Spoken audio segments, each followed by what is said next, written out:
हरे हरे राम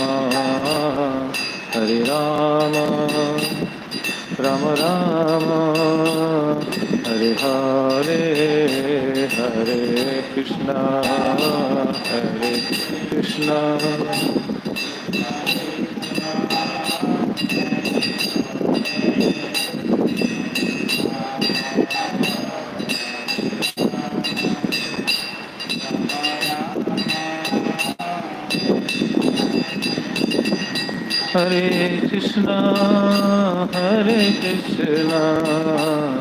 कृष्णा कृष्णा हरे हरे हरे राम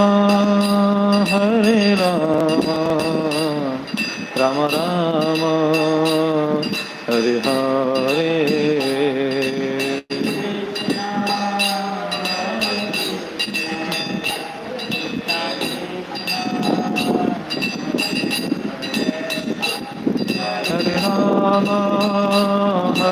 राम राम राम हरे हरे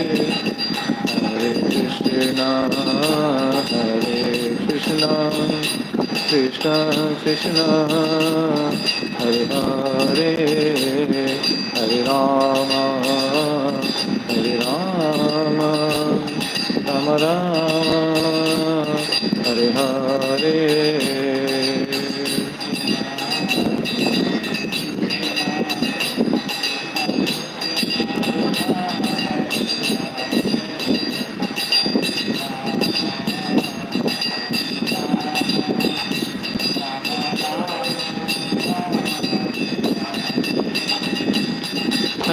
कृष्णा कृष्णा कृष्णा हरे हरे हरे राम राम राम हरे हरे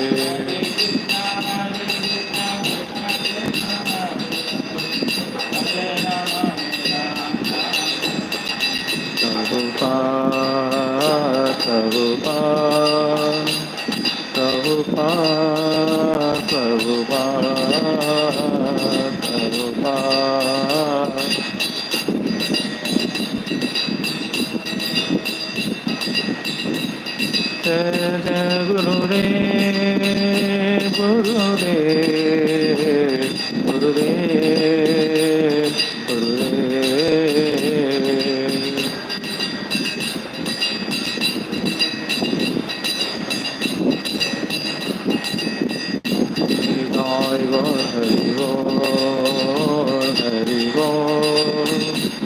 हरि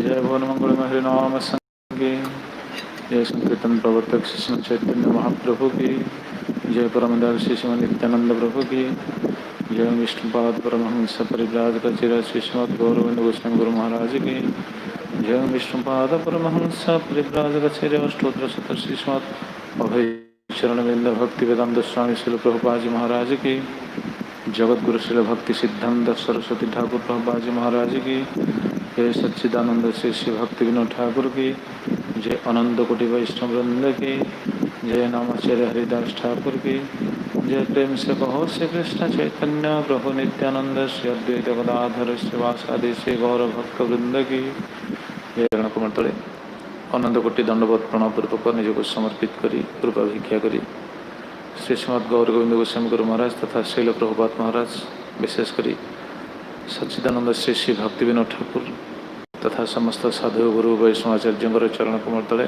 आनंद कोटि दंडवत प्रणामपूर्वक निजक समर्पित करी कृपा भिक्षा करी प्रभु श्री श्री गौरनीताई श्री श्री कृष्ण बलराम श्री श्री जगन्नाथ बलदेव सुभद्रा महाराणी श्री श्री गौर राधा गोपीनाथ जी महत कृपा आसी थी उपस्थित समस्त श्रोता वैष्णव भक्त मानकर चरण कमल तले प्रणति निवेदन करी एवं विशेषकर जो मैंने ऑनलाइन श्रवण कर समस्त भक्तर पादपद्म तले प्रणति निवेदन करी कृपा भिक्षापूर्वक श्री श्री चैतन्य शिक्षाष्टकम कथा कीर्तन निजक समर्पित करुछि।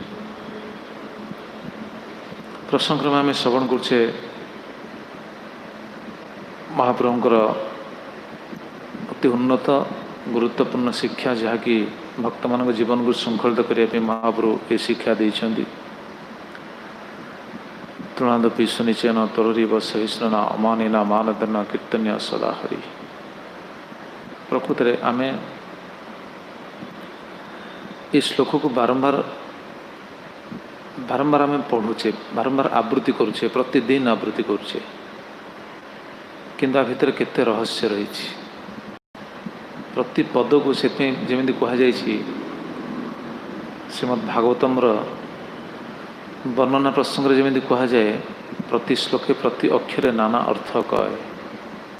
ପ୍ରତି ଶ୍ଲୋକର ପ୍ରତି ଅକ୍ଷରେ ଯେମିତି ନାନା ଅର୍ଥ ଆସିଥାଏ ଏବଂ ସେ ଅର୍ଥ ସବୁ କିଏ ଆଣିଥାନ୍ତି? ଆଚାର୍ଯ୍ୟମାନେ ଉଠାଇଥାନ୍ତି। ଆଚାର୍ଯ୍ୟମାନେ ସେ ଅର୍ଥ ସବୁ ଉନ୍ମୋଚନ କରିଥାନ୍ତି, ପ୍ରକଟ କରିଥାନ୍ତି। ପ୍ରକୃତରେ ଆଚାର୍ଯ୍ୟମାନଙ୍କର ସେଇଟା ନିଜସ୍ୱ ଜ୍ଞାନ ନୁହେଁ, ସେଇଟା ଭଗବାନଙ୍କର ହିଁ ପ୍ରଦତ୍ତ ଜ୍ଞାନ। ଭଗବାନ ସେଇ ସିଦ୍ଧାନ୍ତକୁ ବିଭିନ୍ନ ଆଚାର୍ଯ୍ୟମାନଙ୍କ ମାଧ୍ୟମରେ ସେ ସିଦ୍ଧାନ୍ତକୁ ଉଠାଇଥାନ୍ତି ବା ପ୍ରକଟ କରିଥାନ୍ତି ଜଗତର କଲ୍ୟାଣ ପାଇଁ। ଠିକ୍ ସେଭଳି ଶିକ୍ଷାଷ୍ଟକମ୍ ମହାପ୍ରଭୁଙ୍କର ଯେଉଁ ଅନବଦ୍ୟ ରଚନା ଏବଂ ଜଗତ ପାଇଁ ଅନବଦ୍ୟ ଦାନ, ତାର ମଧ୍ୟ ଏଭଳି ପ୍ରତି ଶ୍ଲୋକର ପ୍ରତି ଅର୍ଥ, ପ୍ରତି ଅକ୍ଷରରେ ଏଭଳି ବହୁତ ଅର୍ଥ ଆସେ। ଆଉ ବିଶେଷ କରି ସେସବୁ ଅର୍ଥକୁ ଉଠାଇଛନ୍ତି ଆମର ସପ୍ତମ ଗୋସ୍ୱାମୀ ସଚ୍ଚିଦାନନ୍ଦ ଶ୍ରୀ ଶ୍ରୀ ଭକ୍ତିବିନୋଦ ଠାକୁର। ତେଣୁ ସିଏ ତାଙ୍କର ଟୀକା ରଚନା କରିଛନ୍ତି ସମ୍ବୋଧନ ଭାଷା। ତା ମାଧ୍ୟମରେ ଆମକୁ ସୁଯୋଗ ମିଳୁଛି ପ୍ରକୃତରେ ଶିକ୍ଷାଷ୍ଟକମରେ କେତେ ରହସ୍ୟ ରହିଛି, କେତେ ସୂକ୍ଷ୍ମ ସିଦ୍ଧାନ୍ତ ରହିଛି। ଆଶ୍ଚର୍ଯ୍ୟ ଲାଗେ କ'ଣ ଶିକ୍ଷାଷ୍ଟକମ୍ ଆମେ ବିଚାର କରିବା ଉଚିତ। ସମ୍ବୋଧନ ଭାଷ୍ୟ ଯେଉଁ ଭକ୍ତିବିନୋଦ ଠାକୁର ରଚନା କରିଛନ୍ତି, ଆଜି ଆମର ତିଲକରାମପୁର ଆସିଥିଲେ, ମୋତେ ପଚାରୁଥିଲେ ପ୍ରଭୁ ଟୀକାଟା ମୁଁ ଟିକେ ଦେଖିବା ପାଇଁ ଚାହୁଁଛି, ତାଙ୍କୁ ମୁଁ ଦେଖାଉଥିଲି। ସମ୍ବୋଧନ ଭାଷ୍ୟର ଟୀକା, ଇଏ ଗୋଟେ ମାନଦନ ଶବ୍ଦର ଟୀକା ଆମେ ଯାହା ଆଲୋଚନା କରୁଛେ, ତାଙ୍କୁ ମୁଁ ଦେଖେଇଲି। ସେ ଦେଖି ଆଶ୍ଚର୍ଯ୍ୟ ଲେଖିଲା, ମାତ୍ର 3 ଲାଇନ୍, ମାତ୍ର 3 ଲାଇନ୍ ଟୀକା, 3ଟା ବାକ୍ୟ, 3ଟା ବାକ୍ୟ ଆମର ଆଲୋଚନା ଚାଲିଛି। ଏ ଶ୍ଲୋକର ତ ଗୋଟେ ପାରାଗ୍ରାଫ ଟୀକା ମାତ୍ର, କିନ୍ତୁ କେତେ ତା ଭିତରେ କେତେ ରହସ୍ୟ ରହିଛି, କେତେ ଅର୍ଥ ରହିଛି, କେତେ ସୂକ୍ଷ୍ମ ସିଦ୍ଧାନ୍ତ ରହିଛି। ବିଭିନ୍ନ ଶାସ୍ତ୍ର ସିଦ୍ଧାନ୍ତକୁ ଆମେ ଯାହା ଆଚାର୍ଯ୍ୟମାନଙ୍କ କୃପାରୁ ଆମେ ପ୍ରାପ୍ତ ହେଉଛେ, ଆଲୋଚନା କରୁଛେ, ଆସ୍ୱାଦନ କରିବା ପାଇଁ ପ୍ରୟାସ ହେଇଛେ, କେତେ ସୂକ୍ଷ୍ମ ସିଦ୍ଧାନ୍ତ। ପ୍ରକୃତରେ ଶାସ୍ତ୍ର ଜୀବର କଲ୍ୟାଣ ପାଇଁ ରଚନା କରାଯାଇଛି ନା। ଆଉ ଭଗବାନ ଯେଉଁ ଶାସ୍ତ୍ର ରଚନା କରିଛନ୍ତି, ଯେଉଁ ଶିକ୍ଷାଷ୍ଟକମ ରଚନା କରିଛନ୍ତି, ସେଥିରେ ଜୀବର କେତେ କଲ୍ୟାଣ ନିହିତ ଥାଇପାରେ। ଏଇଟା କେବଳ ଯେଉଁମାନେ କ'ଣ କୁହାଯିବ, ଯେଉଁମାନେ ବିଦ୍ୱାନ, ଯେଉଁମାନେ ତତ୍ତ୍ୱଦର୍ଶୀ, ସେମାନେ ହିଁ ବୁଝିପାରିବେ। ଆମ ଭଳି ମୂଢ଼ ବ୍ୟକ୍ତି ବୁଝିପାରିବେନି। କ'ଣ ଆମେ ବୁଝିବା? ଆମେ ଆଜି ପର୍ଯ୍ୟନ୍ତ ବୁଝିପାରୁନି ଶିକ୍ଷାଷ୍ଟକମର ରହସ୍ୟ କ'ଣ। କିନ୍ତୁ ମହାପ୍ରଭୁ କେତେ ସୁନ୍ଦର ଶିକ୍ଷା ଦେଇଛନ୍ତି। ଆଉ ସମସ୍ତ ବୈଦିକ ଶାସ୍ତ୍ରର ସାର କଥା ଆମେ ଶ୍ରବଣ କରୁଛେ। ସବୁ ବୈଦିକ ଶାସ୍ତ୍ରର ସାରକୁ ମହାପ୍ରଭୁ ରଖିଲେ 8ଟି ଶ୍ଲୋକରେ। ତେବେ ସେ ପ୍ରସଙ୍ଗକ୍ରମେ ଆମେ ତୃତୀୟ ଶ୍ଲୋକର 4ର୍ଥ ଚରଣରେ ଆମେ ଉପସ୍ଥିତ ହେଇଛେ। ମାନ ଦେନ, ଜୀବକୁ ମାନ ଦେବା, ଜୀବକୁ ସମ୍ମାନ ଦେବା, କିଭଳି ସମ୍ମାନ ଦେବା ସେ ବିଷୟରେ ଆମେ ଆଲୋଚନା କରୁଛେ। ଏବଂ ଭକ୍ତିବିନୋଦ ଠାକୁର କେତେ ସୁନ୍ଦର କଥା କହୁଥିଲେ, ସବୁ ଜୀବଙ୍କୁ ସମ୍ମାନ ଦେବା ଏହା ନୁହେଁ ଯେ କେବଳ ଉନ୍ନତ ଅଧିକାରୀମାନଙ୍କୁ ସମ୍ମାନ ଦେବା ବା ନିଜର ସ୍ୱାର୍ଥ ପୂରଣ ପାଇଁ କୌଣସି ବ୍ୟକ୍ତିବିଶେଷକୁ ସମ୍ମାନ ଦେବା, ସେଟା ନୁହଁ। ସମସ୍ତଙ୍କୁ କହିଲେ ନା, ସର୍ବାନ୍ ଜୀବାନ୍ କୃଷ୍ଣଦାସାନ୍ ଜ୍ଞାତ୍ୱା କମପି ନ ଦ୍ୱିଷତି ପ୍ରତି ଦ୍ୱିଷତି ବା। ଏ ବାକ୍ୟ ବହୁତ, ମାନେ ଏଇ ବାକ୍ୟ ବାରମ୍ବାର ମୋତେ କାହିଁକି ବହୁତ ଆସ୍ୱାଦନୀୟ ଲାଗେ। କେତେ ସୁନ୍ଦର ଶିକ୍ଷା ରହିଛି ଏ ବାକ୍ୟରେ। ସର୍ବାନ୍ ଜୀବାନ୍, ସବୁ ଜୀବଙ୍କୁ କୃଷ୍ଣ ଦାସାନ୍ ଜ୍ଞାତ୍ୱା, ସବୁ ଜୀବଙ୍କୁ କୃଷ୍ଣ ଦାସ ବିଚାର କରିକି। ଦେଖନ୍ତୁ, ଆମେ ଏଇ ବାକ୍ୟକୁ ଆମେ ବାରମ୍ବାର ଶୁଣୁଛେ, କିନ୍ତୁ ଆମେ କ'ଣ ସେ ଭାବନାରେ ସ୍ଥିର ରହିପାରୁଛେ ନା? ରହିପାରୁନି। ଆଚାର୍ଯ୍ୟମାନେ ସେ ଭାବନାରେ ସ୍ଥିର ଥାଇକି ରଚନା କରିଛନ୍ତି। ଭଗବାନ ତାଙ୍କ ଦ୍ୱାରା ସେଇଟା ପ୍ରକଟ କରିଛନ୍ତି ନା। ସବୁ ଜୀବଙ୍କୁ କୃଷ୍ଣଙ୍କ ଦାସ ବିଚାର କରିକି କାହା ପ୍ରତି ଦ୍ୱେଷ ରଖିବେନି, କାହାକୁ ପ୍ରତିଦ୍ୱେଷ କରିବେନି। ଆଉ କିଭଳି ସେମାନଙ୍କ ସହିତ ବ୍ୟବହାର କରିବେ ନା, ମଧୁର ବାକ୍ୟନ ଜଗତ ମଙ୍ଗଳ କାର୍ଯ୍ୟଣ ଚ ତାନ୍ ସର୍ବାନ୍ ତୋଷୟତି। मधुर वाक्य जगत मंगल कार्य से पोषण करेंगे, तोषण करेंगे, संतुष्ट करेंगे। अर्थात सेमानंकर मंगल पाई, प्रति जीवर मंगल पाई निजको जलांजलि देवे। आपन देखुना जदि यार ज्वलंत प्रमाण जदि देखा भगवान एटा कहते आचरण कर देखे ना। सर्वान जीवान सबु जीव को क्या देश करेनि। जदि देश करने पात्र था, जदि आम देश करवा कौन व्यक्ति देश करवा से विचार जब आम स्थिर रहा, ताहले विचार करते आपण जगाई माथे देशर पात्र थिले कि नहीं। जगाई माथे को आम सम्मान दे पारिबा कौन दृष्टि। जगाई माथे को आम कौन दृष्टि आम उच्च आसन रखिपर निज मानस भितर संभव नुह। महाप्रभु क्रोध प्रकाश कर नित्यानंद प्रभु कौन शिक्षा देले, कहले प्रभु आपण ये अवतार रे अस्त्र धरबेनि, आपण करुणा अवतार। देखो नित्यानंद प्रभु किभली करुणा प्रदर्शन कर। ये हूँ शिक्षा। आमको से स्थिति को जीवा पड़ो। यहाँ प्रकृत हम आम पक्ष नुह, जी भक्ति करेंगे ठीक से निरपराध हरिभजन करेंगे सी से स्थिति को निश्चित जीवे। कौन सी दुईमत हबार ना। यहाँ आमको गोटे कौन कि कौन गोटे अस्वाभाविक स्थिति भली लगिपे, गोटे अचिंत्य वस्तु भली विचार लगी आसपे। प्रकृति अचिंत्य वस्तु आमको जी द्वेष कर जी शत्रु ताकू आम द्वेष करवानी। सबु जीव को आम स्नेह करा, सबु जीव को सम्मान देवा, सबु जीव को आम बहुमान करा। केबे संभव, केमी संभव? यहाँ केवल शुद्ध भक्ति ही संभव। भक्ति बिना संभव नहीं। कर्म जोग ज्ञान अलग जेकोसी साधन भी ये स्थिति आसबनी। समस्त को समान दृष्टि देखा हम केवल भक्ति आसे। भक्ति किभली केवल नाम, से नाम पुणी किभली निरपराध नाम। निरपराध नाम भजन में ये स्थिति आसो। निजर कौन सी कामना वासना किछि रही मान अपमान किछि रही। भगवद्गीतार भगवान ए विषय बहुत कही। तेणु क्या सहित आमर देश करार नहीं, क्या प्रति क्या खराब भावार नहीं, कौन सी जीव को नुह। तेरे से प्रसंग में शुणुले जीवों कथा श्रवण करी आम गत काली आलोचना करते वैष्णव मान कथा।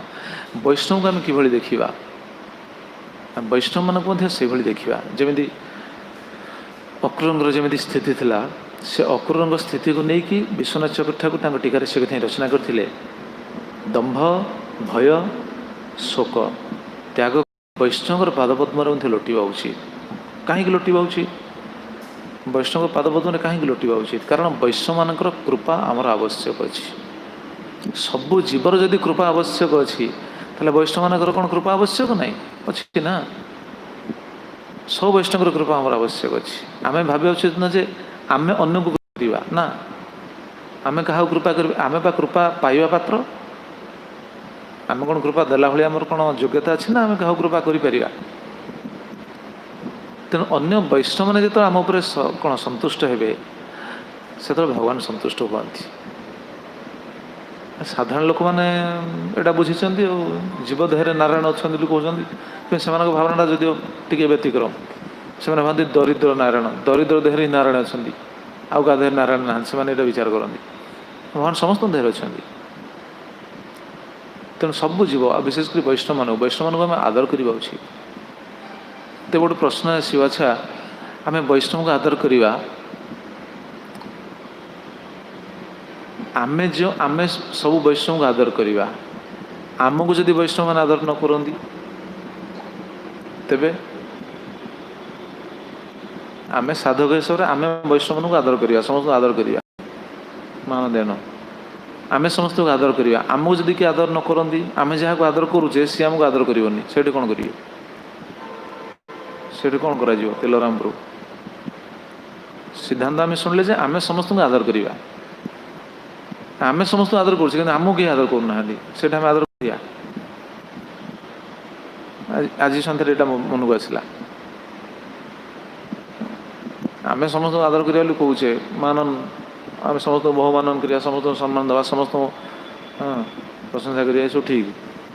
आमको जदि किए आदर न करें आम जहाँ आदर कर सी आमको गाड़ी कर आदर कर आम जहाँ आदर कर सी आम चाहबनी आम जन प्रशंसा करछे आम जन सम्मान करछे आम जन को प्रणाम करछे सी आमको चाहबनी से कौन करिए इच्छा हो ना प्रणाम करने देख आम विचारटा या सिद्धांतरा कौन विचार कर आम जन प्रणाम करछे सी यदि आम प्रणाम ग्रहण न कला सेकेंड टाइम आम प्रणाम करने इच्छा होची हम आम स्थिति हूँ एटा अरे मुझे प्रणाम कर कहना पड़े जाऊन ना आमर विचार आसी जाऊँ तो ये प्रश्नटा मो मन को सन्धार आसला अच्छा आम तो प्रणाम करने कहला वैष्णव मान प्रणाम करने कहला शुणिले ना ये हूँ कौन यहाँ ही हूँ जीवन सफलता मत कल शुणुले से श्लोक देहभृतम यान अर्थ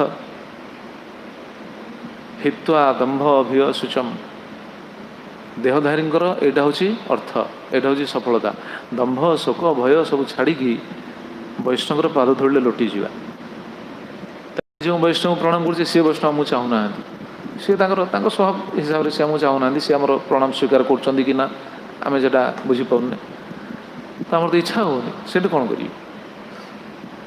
करिए सोशल कृष्ण प्रभु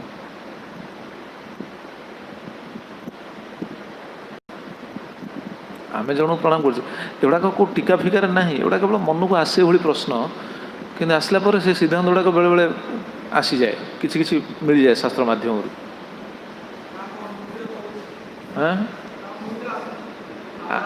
आसो आम भर तो आस स्वाभाविक अरे आम प्रणाम करम प्रणाम स्वीकार करना आम पचाऊना चाहूना कि आमको कहूँ बारंबार प्रणाम कर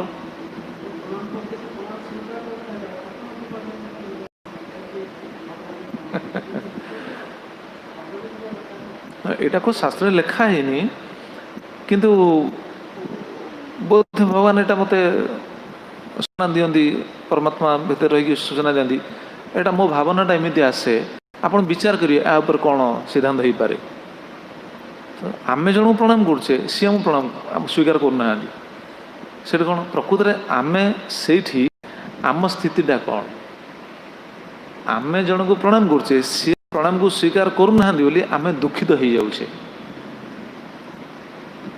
किंतु एटा उचित नुह अर्थात आमको जदि वैष्णव मैंने आदर न करती आम दुखित हो जाऊे आम अन्य को सम्मान दूचे कि आमको सी सम्मान दौना आदर करना आम दुखित हो जाऊे एटा ठीक नुह अच्छा आमको जदि सी सम्मान देवे आम जन को सम्मान दौचे आम जन को बहुमान करछे आम जन को प्रणाम करछे आम जन खुशी करने चाहूँ सी आमको जब खुशी करदे ताले खुशी हम किए आम मनटा ही खुशी हम जदि आमको सी पचारदे आमको जी भल कहीदे हाँ ये भल जब कहीदे ताले कौन कल्याण कौन हम किसी कल्याण आम मनटा खाली खुशी होगा से हाँ हाँ से हाँ हाँ भल भल आम जन सम्मान दो सम्मान स्वीकार करदे ताले आम मनटा खुशी हो सी आमको कौन पसंद करूँ बा न करूँ सी आमको आदर करूँ बा न करूँ किंतु आम जो वैष्णव को आदर कले से कौन लाभ हम ये दुईटा लाभ सी जदि आमको आदर करेंगे ताहले आम मनटा खुशी होती आउ किसी नहीं कि आम जदि जन को बहुमान करछे आम जदि जन को सम्मान दौचे आम जदि जन को आदर करछे स्नेह करछे सम्मान दौचे जो जो स्थिति अनुसार आम शुणुले से कौन हम से भगवान खुशी हे ये हूँ फरक कारण आम भावनाटा कौन आम भावनाटा आम वैष्णव को सम्मान दो आम कौन सम्मान पाइबा इच्छा कर सम्मान देचे कि प्रमाण कौन प्रमाण बा पूर्व रहा तुलना विष्णुचन बुझिपारे ना पूर्व प्रमाण रहा प्रथम सिद्धांत तुलना विष्णुचन होकर आम प्रणाम करुचे आमको सी सम्मान देवे आमको सी स्नेह करेंगे आमको सी आदर करेंगे किसी गारंटी नहीं आमको सी आदर कर न पारती आम विचार करिया उचित कौन ना एटा ही मो पाई भगवान कौन परीक्षा आम आम स्थिति को रखा उचित आप विचार करते अच्छा यार सिद्धांत कौन क्यों सिद्धांत अच्छी मैं केवल माने विचार करी गुड़ाक आसे मन को शास्त्रीय सिद्धांत कौन अच्छी शास्त्रीय हूँ रघुनाथ दास गोस्वामी प्रतिदिन केते वैष्णव प्रणाम करथिले हाँ 2000 वैष्णव प्रणाम करथिले अच्छा 2000 वैष्णव कौन रघुनाथ गोस्वामी को आदर करथिले ना मन करते कि कहवा तात्पर्य 2000 वैष्णव कौन आसी रघुनाथ गोस्वामी को हाँ तुम्हें भल तुम्हें या तुम्हें भल सेवा कर भल नाम कर कि नाई कि सी जो आदर सहित जो प्रणाम करते वैष्णव जो आदर थिला ता फलटा मिलूला अन्य माने सम्मान करंतु आदर करंतु बा न करंतु किंतु सी जो सम्मान दौले वैष्णव मान से फलटा सी पाते कि नहीं कहूँ ये है सिद्धांत जब आउ किसी मत थी आप कहीपर किसी असुविधा नहीं कारण यहाँ शास्त्र कहीं मोर विचार आसे गुड़ा आलोचना करे हाँ कौन कहते सन्तोष माधव हाँ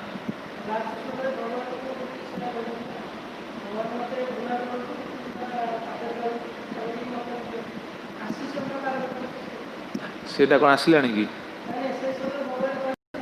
हाँ हाँ से आसो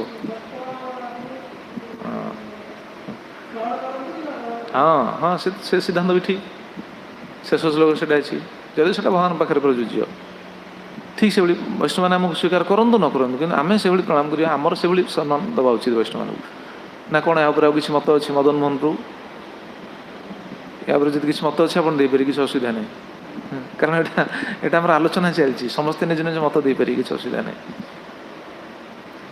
तेणु आमको वैष्णव मैंने आदर करूँ बा न करूँ कि आम जब वैष्णव मानक आदर करुचे से भगवान संतुष्ट हे आमको जब वैष्णव मैंने आदर करेंगे ताहले आमे संतुष्ट होचे तो ये रहा कौन आमर संतुष्ट विधान इच्छा ना भगवान को संतुष्ट विधान इच्छा आम क्या संतुष्ट करने चाहिए निजक संतुष्ट करने चाहिए ना भगवान संतुष्ट करने चाहिए यहाँ हूँ विचार्य प्रभु भगवान संतुष्ट करने चाहिए तेणु भगवान को जब संतुष्ट करने चाहिए आमको वैष्णव मैंने आदर करूँ न करूँ आम वैष्णव मैंने आदर करिया ना किसी मत अच्छी कह कहूँ तेणु आम वैष्णव आदर करिया उचित से आम शुणुचे कहवा तात्पर्य देहभृतम या देहधारी मानकर यहाँ हूँ सफलता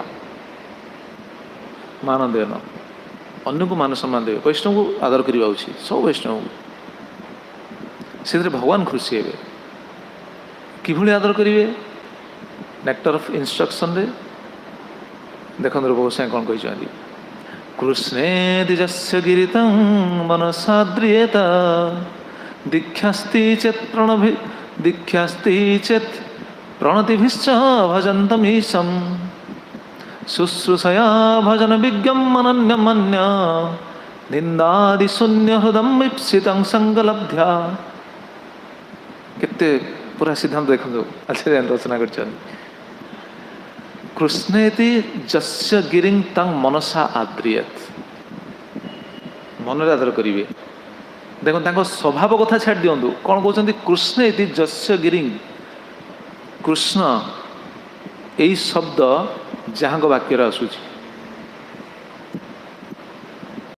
जी वाक्य कथार कृष्ण नाम कर कृष्ण नाम जहाँ वाक्य आसूँ कथार आसूँ कर कौन साधक दृष्टि निजे केमी श्रृंखलित हे निजे आम केमी श्रृंखलित हवा यहाँ हूँ आम शिक्षा आम शिक्षा अन्य मान नुह निजप शिक्षा यहाँ निजक निजे ग्रहण करवा उचित किए ग्रहण कर छाड़ दिंतु निजे आम ग्रहण करवा उचित कृष्ण इति जस्य गिरिं तं मनसा आद्रियत जी कृष्ण को नाम उच्चारण करक्य कथार कृष्ण को नाम जहाँ आसूची ताकू मन आदर करी सी आमको आदर करू न करू सी आमको आदर करी किसी माने नहीं आमे ताकू आदर करवा उचित अच्छा दीक्षास्ति चेत प्रणतिभिश्च भजन्तमीशम् जने दीक्षा नहीं आउ सी भगवान को सेवा करुच्ची जो मान तो दीक्षा नहीं से भगवान सेवा कले जो मान दीक्षित भक्त से भगवान सेवा कर ना जेकोसी भगवान सेवा से लगे ना लगे तो से कौन करेंगे से प्रणतिभिश्च प्रणति सश्रद्ध प्रणाम श्रद्धार सहित प्रणाम करेंगे देखो सी आमको आदर करूँ बा न करूँ ये पॉइंटा सब ध्यान देवे सी आमको आदर करूँ बा न करूँ श्रद्धार सहित प्रणाम करेंगे एवं शुश्रूषया भजन विज्ञम अनन्यम मान्य शुश्रूषया भजन विज्ञम अनन्यम अनन्यम अनन्य भजन विज्ञ जो मैंने भजन परायण शुद्ध भक्त भजन अनन्य भजन परायण जो मैंने से कौन करेंगे शुश्रूषया से सेवा करवा आउ शेष कहले निंदादि शून्य हृदय ଇପ୍ସିତ ସଙ୍ଗମ ଲବ୍ଧ୍ୟା।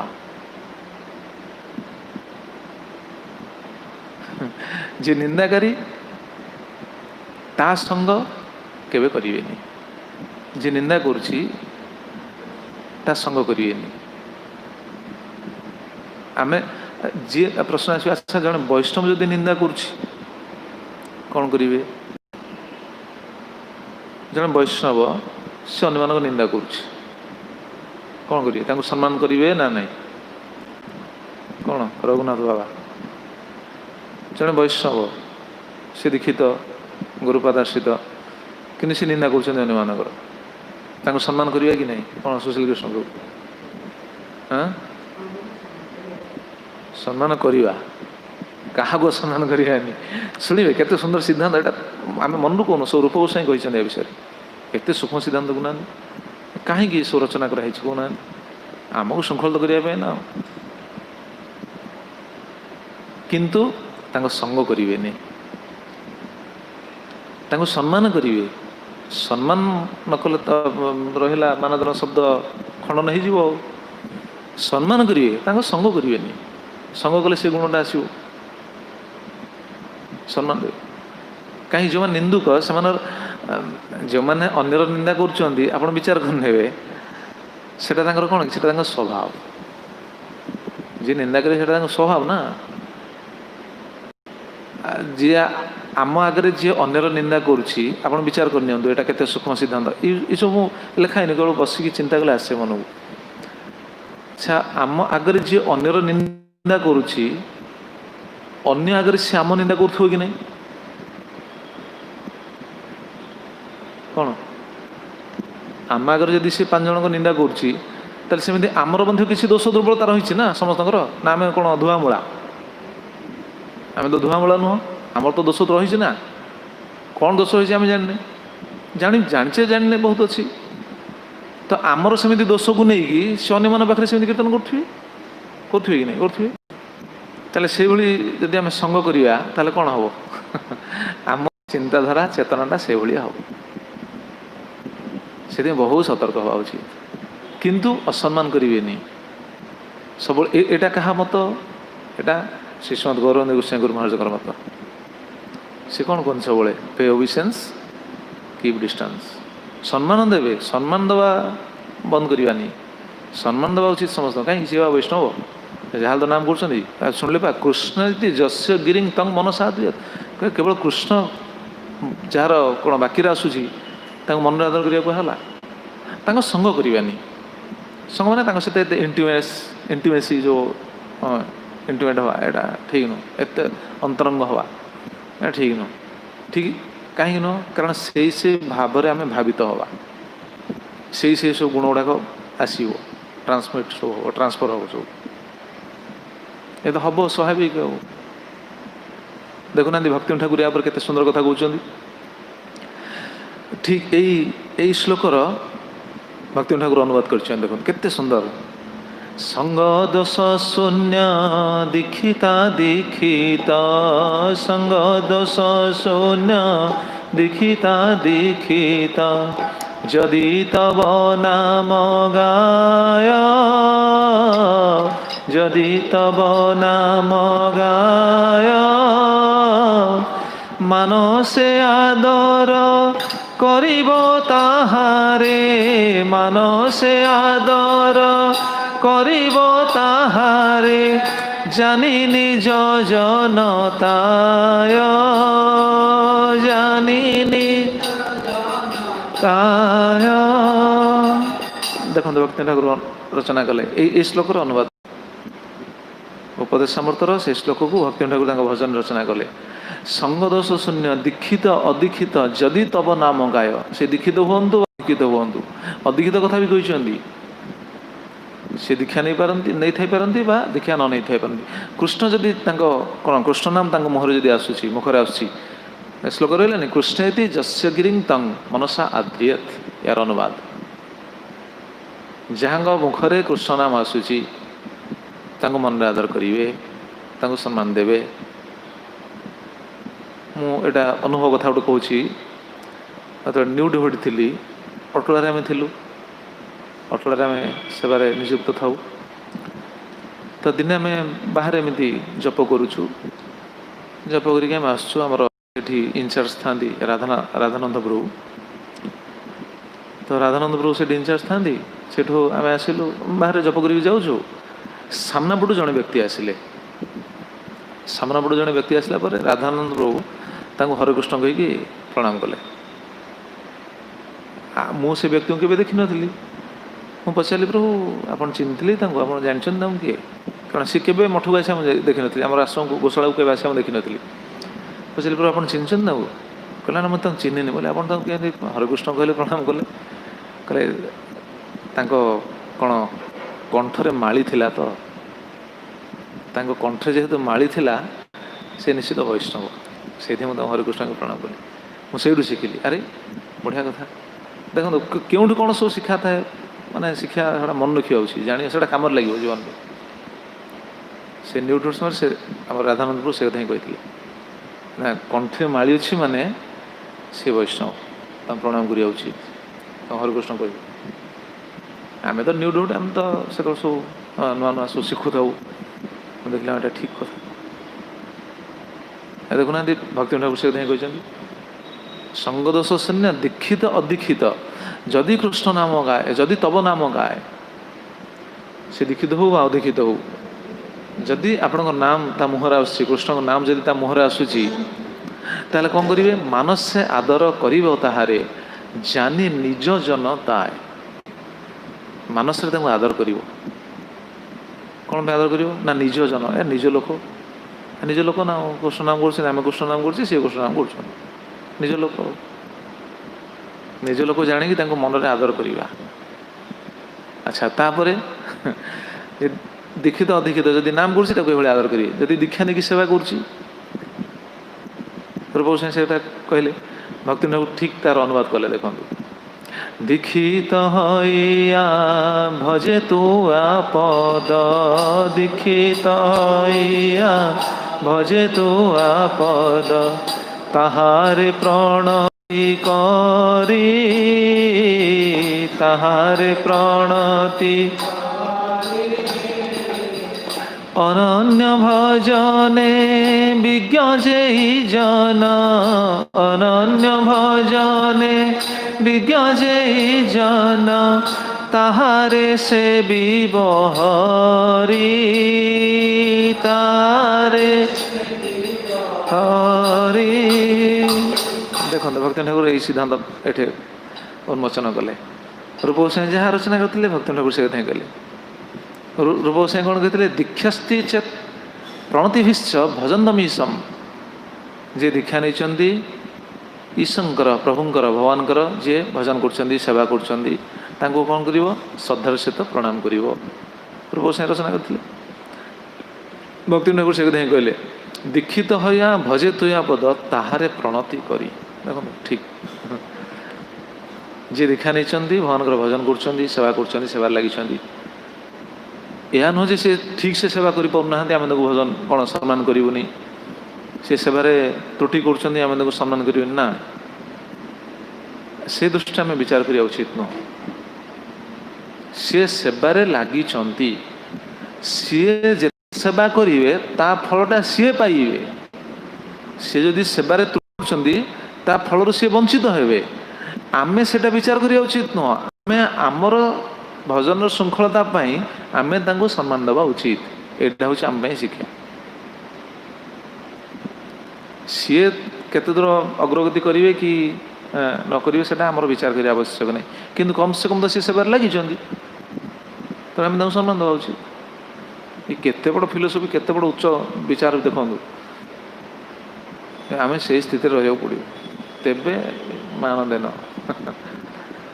ଭଗବାନ ପ୍ରସନ୍ନ ହେବେ ଏଥିରେ। ପ୍ରକୃତରେ ଭକ୍ତମାନ, ଯେଉଁ ଭକ୍ତମାନଙ୍କର ସବୁ ଦିବ୍ୟ ଗୁଣ କୁହାଯାଉଛି, କାହିଁକି ଦିବ୍ୟ ଗୁଣ କୁହାଗଲା? ଏସବୁ ଦିବ୍ୟ ଗୁଣ ନା, ଭକ୍ତମାନଙ୍କ ପାଖରେ ଯେଉଁ ଗୁଣ ଥାଏ ଏଗୁଡ଼ା ସବୁ ଦିବ୍ୟ ଗୁଣ।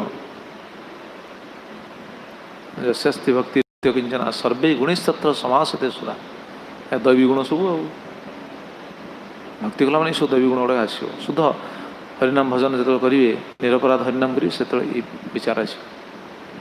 दीक्षित होया भजे तुया पद ताहारे प्रणति करी अनन्य भजने विज्ञ जेई जन ताहारे सेविब हरि। जे अनन्य भजन विज्ञ जो मैंने शुद्ध भजन करती जो मैंने बहुत उन्नत अधिकारी जमी आम आचार्य मैंने अनन्य भजन से कौन अनन्य भजनकारी अभिज्ञ से भजन विज्ञ अभिज्ञ से कौन करी अनन्य भजने विज्ञ जेई जन ताहारे सेविब हरि। हे हरि मुझे सेवा करी ताने देखो जीव मानक सबू जीव को सम्मान रहा कि नहीं। जो भक्ति ठाकुर टीका जो रचना करते सर्वान जीवान कृष्णदासन ज्ञाता कम अपनी न द्वेषति प्रतिद्वेषति वा सबू जीव को कृष्ण दास विचार करी क्या प्रतिद्वेष करनी कौन कर ना मधुर वाक्य समस्त को जगत मंगल कार्य सर्वान जगत मंगल कार्य समस्त को संतुष्ट कर मधुर वाक्य कह सहित वाक्य विनिमय मधुर भाव कर संतुष्ट कर देखो यही सिद्धांत रहा कि नहीं। भक्ति ठाकुर जहाँ कहले वैष्णव मान प्रति आम ये आदर रहा उचित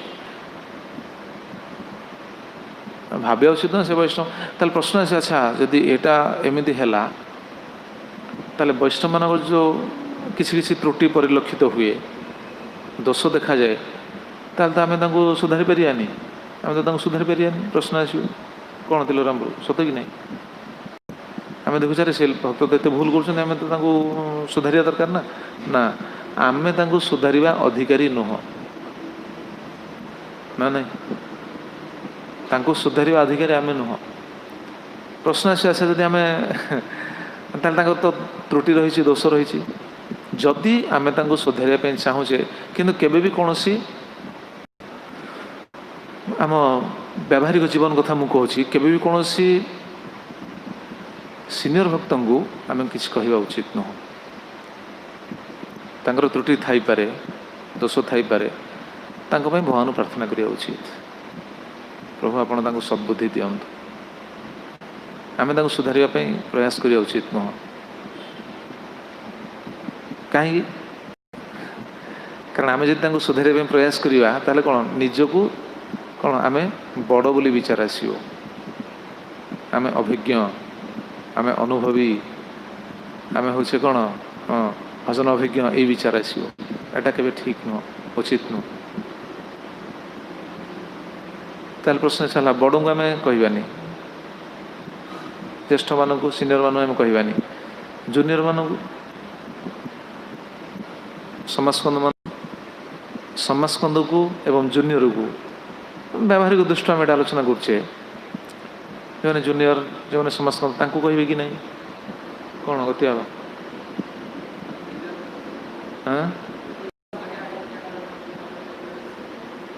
आम जो देखुचे कौन से वैष्णव जो त्रुटि देखुचे तो कह दरकार ना कहे केमी कहे एकांतरे कहवा उचित ये बहुत उच्च विचार कारण ये भगवान संतुष्ट मानुची आम से स्थिति ना हूँ किंतु ये हूँ सिद्धांत एगुड़ाक शुणिला कम से कम भगवान प्रार्थना करी हाँ प्रभु मत बुद्धि दिंतु ये योग्यता दिंतु मुझे योग्यतार वशवर्ती हो शुणिले ना जगत मंगल कार्य समस्त लगे टी जगत मंगल कार्य केमी लगे ये मधुर वाक्य महाप्रभु से सिद्धांत नहीं कौन प्रीतिपूर्ण व्यवहार युक्तियुक्त कथा युक्तियुक्त कथा कहवा किंतु प्रीतिपूर्ण व्यवहार द्वारा ही युक्तियुक्त कथा कहीकि आम जन को संतुष्ट कर नचेत सी क्रोधित हो सी रागी से मत पाठ पढ़ाऊँ का आम जदि टी कौन एग्रेसिवली कहीदे ताली सी भाव अरे ये मत कौन पाठ पढ़ाऊँ और जूनियरटा कौन पाठ पढ़ाऊँ तेणु आम सीनियर मान कहवा उचित नुह जूनियर मान को समाजकंद मान को आम कहवा कल्याण आ कह किए आम जदि देखुचे त्रुटि परिलक्षित होची ताहले आम कहवा किंतु जो माने दायित्व अच्छी से माने कहवाई अधिकार दि जाइछि जमीती आमर व्यावहारिक दृष्टिकोण विचार करें आमर मैनेजमेंट आमर जमी डिपार्टमेंट अथॉरिटी जमी इंचार्ज इनचार्ज मैंने अच्छा अथॉरिटी मैंने अच्छा मैनेजमेंट अच्छा से जब आम त्रुटि देखुं वैष्णव हेल्ले भी से नियम से लगे से आम कहनी आम वैष्णव तुम्हें कौन आम एत कथा कौच ना से कह ठीक नुह आमर त्रुटि अच्छी बोली आमको सी संशोधन करने चाहूँगी कारण से दायित्व से कर्तव्य आम से ग्रहण करने उचित ग्रहण करदे निजर कल्याण अच्छी निजर कल्याण से न कर संशोधन कर कहना आमको जदि आम जूनियर संशोधन कले आम शुणानी समाजकंद संशोधन कले शुणानी आ सीनियर संशोधन कले शुणानी ताहले आमको संशोधन कर किए आमर तो दोष रही ना दोष रही तो जगत को आसे आम तो संशोधन हाँपाई तो भक्ति मार्ग को आसचे तो आम जब शोधित हाँपाई भक्ति मार्ग को आसिले आमको शोधन करने जन व्यक्ति आवश्यक ना शोधन करेंगे गुरु ठीक अच्छे गुरु कौन आम पाखे सब समय कौन रोचंदी कि बर्तमान जो परिस्थिति आम कौन सब समय कौन गुरुंर सानिध्य लाभ करें कि गुरु जो प्रार्थना करवा हे गुरुदेव मोर ये दोष रोचे मुझे श्रृंखल देवी से समय से प्रार्थना से जो बेकल प्रार्थना गुरुदेव आमको शोधन करेंगे बा आमर दोष को आम न जापारे भी गुरुदेव पाखे आम प्रार्थना न करें भी आम जब ठीक से नाम करुचे निरपराध हरिभजन करुचे ताहले आमर त्रुटि को शोधन करने शुद्ध करने गुरुदेव कृपारू भगवान कृपारू कौन सी वैष्णव द्वारा से सूचनाटा आमको मिल से सूचना आमको मिल से आम खुशीर सहित ग्रहण करवा उचित तेबे भजन पथ अग्रगति करवा भजन मार्ग में अग्रगति करवा भगवान को पाइबा सेटा आम हाथ नहीं से हाथ में किंतु भक्तिर किसी आस्वादन हम भजन किसी आस्वादन हम नाम किसी आस्वादन हम नचे नाम आस्वादन हेनी भी ये स्थिति बहुत उन्नत विचार बहुत गुरुत्वपूर्ण विचार तेणु कौन कहती दीक्षित हया भजे तुया पद ताहारे प्रणति करी अनन्य भजने विज्ञ जे जन ताहारे से भी बहरी तेणु जो दीक्षित दीक्षित ही जो मैंने भजन कर लगी मुझे प्रणांति करी सम्मान देवी सश्रद्धार सहित सम्मान देवी एवं जो मैंने अनन्य भजनकारी जो मैंने भजन अभिज्ञ को मु सेवा करी तेणु ये तीन भाव में आम जो शुणुले सबू जीव को सम्मान देवा एवं देखो भक्ति ठाकुर से कथा कहते सर्वभूते समाजे भक्तेर मति सर्वभूते भक्तेर मति ताहार दर्शने माने ताहार दर्शने माने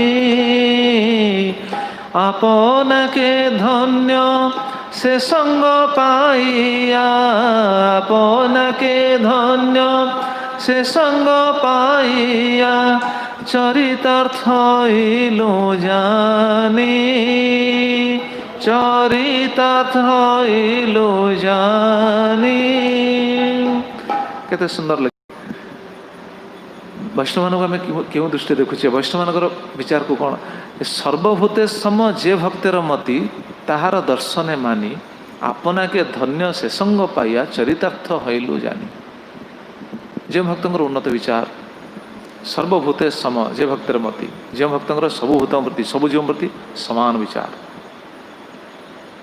एटा कहार विचार एटा हूँ उत्तम अधिकारी उन्नत अधिकारी से विचार ना आम से विचार को जाइने आम से संग कले कि निजको धन्य विचार कर दर्शने मानी आपना के धन्य से संग पाइया चरितार्थ हईलु जानी तेणु उत्तम अधिकारी जो आम दर्शन पाचे संग सुजोग पाचे सेवा कर सुजोग पाचे कथा श्रवण कर सुजोग पाचे से सब निजको धन्य विचार करवा उचित वैष्णव भजन वैष्णव मार्ग भक्तिर मार्ग केते श्रृंखलित भाव सजेगी रखाई आम ताको जापारे बुझीपारे बोली आम सचेतन हाँपाई चेष्टा करनी सजग भाव चेष्टा करनी सजग हाँपाई बहुत सुंदर सब शिक्षा रही आप धन्य शेषंग पाइया चरितार्थ हेलु जानी बहुत सुंदर निजको धन्य विचार करिए चरितार्थ बोली विचार करेंगे ताने। अच्छा विचार करूँ आम सब धन्य हो कि नहीं? आम धन्य हो कि नहीं? धन्य है धन्य हो ना। आम निजक धन्य करें कि आमको से सुजोग मिली सुजोग मिलनी सुजोग मिली निजे धन्य हाँपे सुजोग मिली कि आम निजक धन्य करें। दोष कार दोष परिवेशर परिस्थितिर ना वैष्णव मानकर आचार्य मानकर ना शास्त्रर ना भगवान कहार दोष विचार करूँ कहार रघुनाथ बाबा दोष आम निजर। आम निजे श्रृंखलित होगा चाहिए सब अनुकूल हम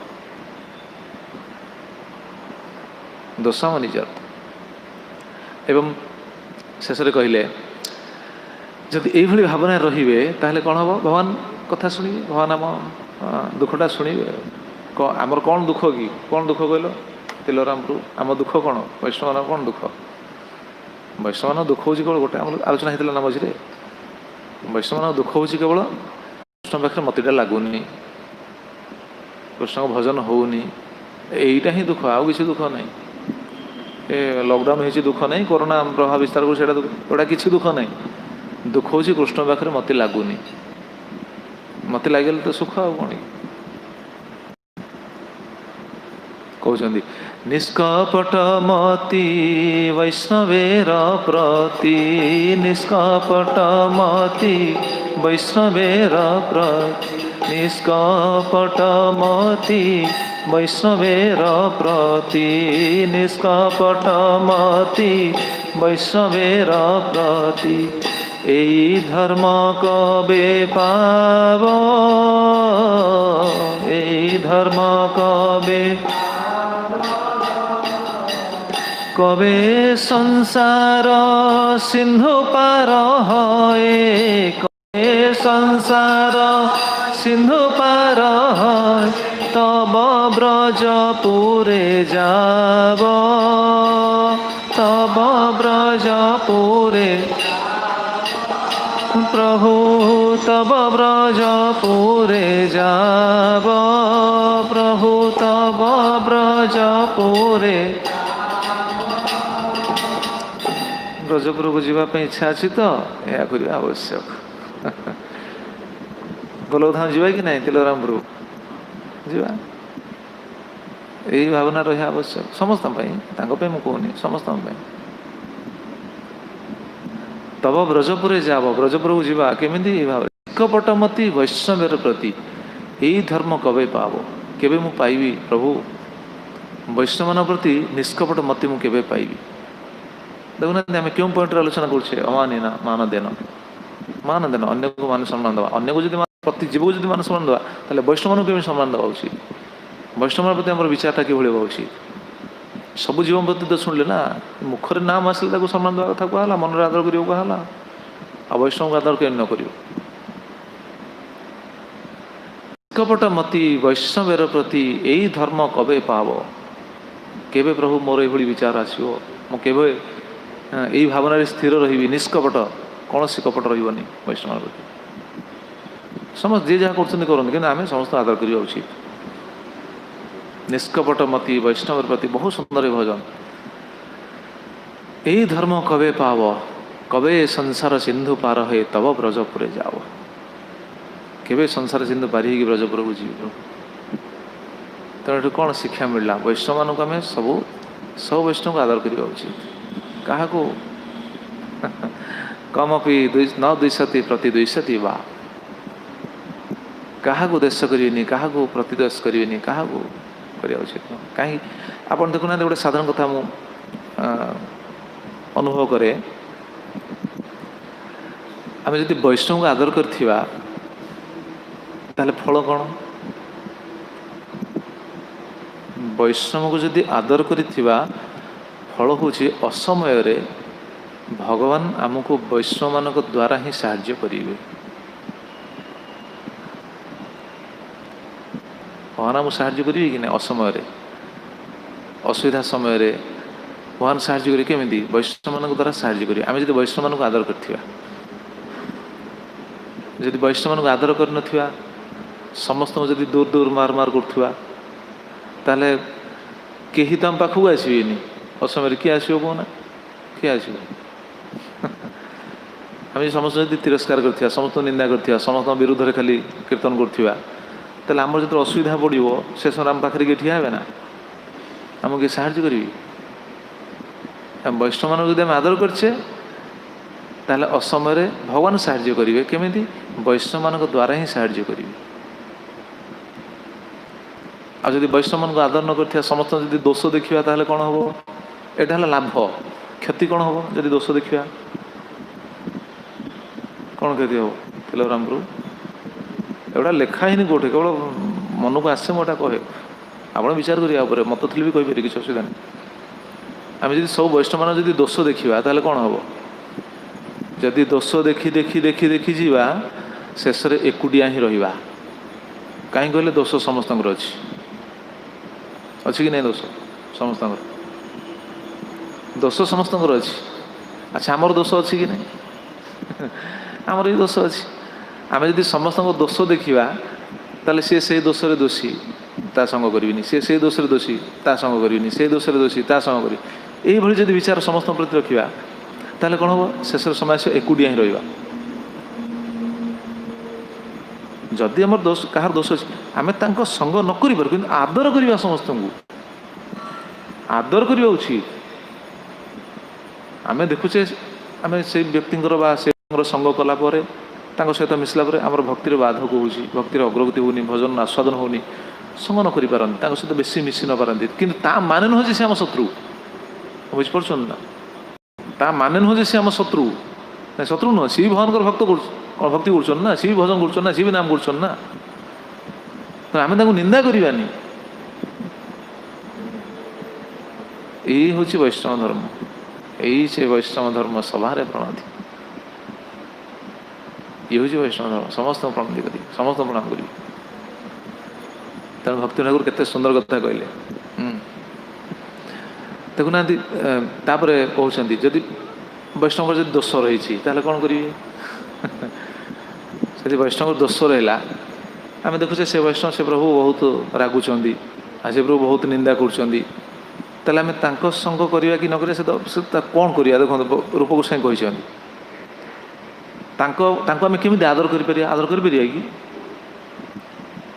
जड़े वैष्णव आम दोष देखुचे आदर कर तिलराम प्रभु मुझे खाली रागुथी तुम उपर सब मुझे सब खाली तुम उपर रागि तुम मत आदर कर केमी कर सब तुम निंदा करी सुशील प्रभु मैं सब तुम निंदा करी हे ठीक नुह बहुत निंदा करी सब तुम मत आदर कर ना हेनी तो आम द्वारा हेनी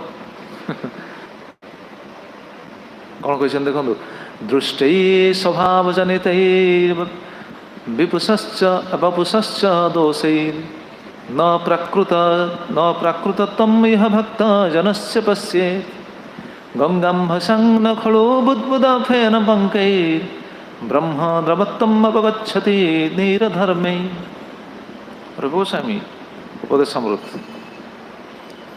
वैष्णव दोष देखुचे दोष रही आदर केमी करेंगे यही विचार आने उचित दृष्टि स्वभाव जनित वपुष्च दोषे न प्राकृतत्वम इह भक्त जनस्य पश्ये देखुचे उन्नत अधिकारी मैंने विचार रही था उन्नत भक्त मान विचार से ना उन्नत भक्त कौन देखुना आप विचार करना गोटे साधारण कथा मुझे कहबी बुझापी आम से दृष्टि आदर कर पाने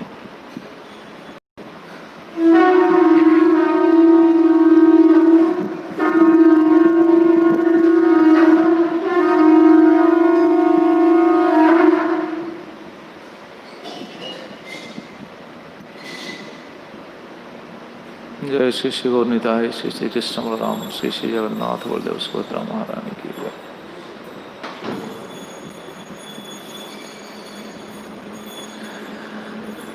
आम ये कौन वैष्णव कौन भक्त दोष देखले आम आदर कर किंतु देखो उन्नत अधिकारी मैंने आदर करना जदि उन्नत अधिकारी मैंने आमको आदर न करुते आमको स्वीकार करते कि प्रश्न शिष्य रूपे आमको स्वीकार करते कि आमर दोष अच्छी कि नहीं कहूँ आम समस्त दोष रही ना कि दोष रही तो जगत बांधिकी पड़े। तो आम भली दोषी जीव मानक उन्नत अधिकारी माने स्वीकार कर कि नहीं ना करना ना कहीदे सेवा कर जा पड़ा रखी तो भजन कर तुम मो शिष्य नुह कौन सी क्षेत्र में आम देखिपे कि ना आचार्य मान तो केवे कहना बरं से संशोधन करने चाहिए सजाइवाई प्रयास कर आदर कर समस्त ताल आम केमी से दृष्टि रहा दृष्टि स्वभाव जनित वपश्च दोषी न प्राकृतत्व इह भक्त जनस्य पश्येत से दोष को देखिले या भजन कहते देखो गंगा अम्भसांग न खलु बुद्बुद फेन पंकीर ब्रह्म द्रवत्व अपगछति नीर धर्मे जमी उदाहरण दी कहते गंगा गंगा जल रे फेण अच्छी कि नहीं फेण फेण पान करियाटा पाप कि नहीं फेण रे पाप अच्छी कि नहीं पाप अच्छी हाँ हाँ हाँ फेण रे पाप अच्छी केउठी वर्णना अच्छी फेण रे पाप अच्छी बोली नरसिंह प्रभु हाँ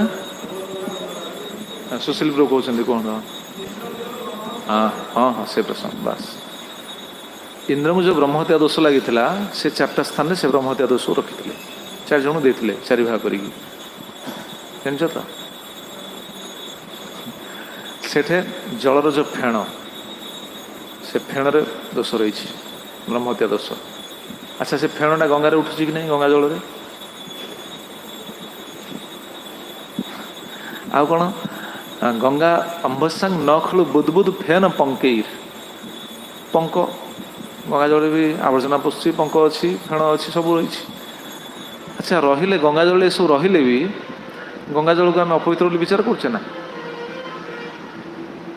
गंगा जल सब जिन रही आम तो अपवित्र बोली विचार करूँ तेणु ये शिक्षा कौन मिलूँ वैष्णव मानक ये शिक्षा दि जाए भक्त मान भितर दोष रही पारे हाँ कि आम से दोष को देखा तांकर महत् गुण देखा देखुना यार भजन भी भक्ति ठाकुर कर कौन रचना न कर आचार्य मैंने भक्ति ठाकुर यही श्लोकर अनुवाद रखिंट भजन में देखो कौन कहते निरधर्मगत जाह्नवी सलीले निरधर्मगत जाह्नवी सलीले निरधर्मगत जाह्नवी सलीले निरधर्मगत जाह्नवी सलीले पंक फेन दृष्ट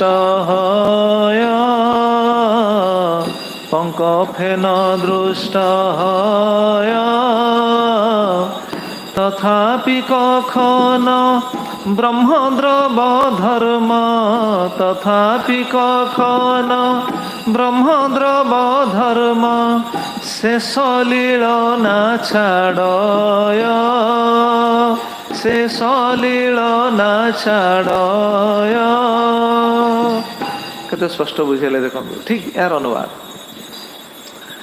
निरधर्मगत जाह्नवी सलीले पंक फेन दृष्ट हय यार अनुवाद यही श्लोक अनुवाद निरधर्मगत पानी से धर्म ना पानी तो पंक पानी तो फेण कि नहीं आपणी प्रवाहमान जल से तो स्वाभाविक हम स्थिर जल हुए तो न रही पारे प्रवाहमान जल तो फेण उठिब स्वाभाविक